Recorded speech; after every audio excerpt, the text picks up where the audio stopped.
Every 4 years, Americans who are 18 or older have a big responsibility. Our votes decide who becomes the President of the United States. Unfortunately, the U.S. election system isn't that simple. This is electing a U.S. president in plain English. It's easy to imagine every U.S. citizen's vote being counted together on Election Day, but this is not the case. U.S. elections are not decided by the total or popular vote, but individual states. Let me explain. It starts with your vote. On Election Day, you'll vote for president and their vice president. You get one choice.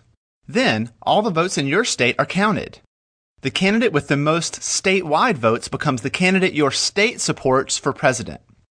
This happens across the country until each state has selected their candidate. We end up with most of the 50 states and the District of Columbia voting to support one candidate each. But there's a problem. We can't elect a president by just counting up the choices of these states. U.S. states are different. Consider this. California has about 36 million people. Kansas has less than 3 million. We need a way for California's choice to have more influence on the election because the state has more people. The question becomes, how do we make sure each state has the right amount of influence on the election? Well, we need a way to account for the population of each state. As an example, let's consider my home state of North Carolina. Like every state, it is divided up into congressional districts that are based on population.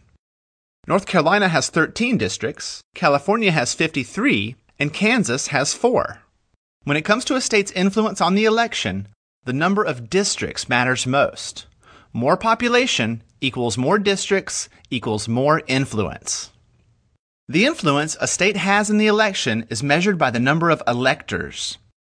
This number comes from the number of districts in a state plus the number of U.S. senators, which is always 2. North Carolina has 15 electors, while California has 55. When a candidate wins the voting in a state, they win that state's number of electors. That's why big, populous states can be so important to candidates.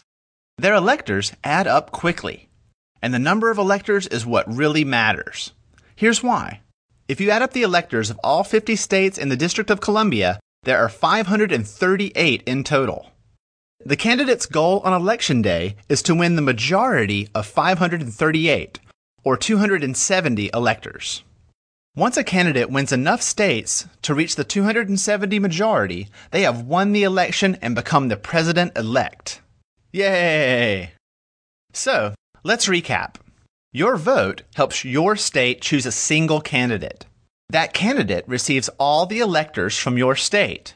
The candidate who can win enough states to reach 270 total electors wins the national election and becomes the president-elect. Then, on the following January 20th, the president-elect is sworn in as the next president of the United States.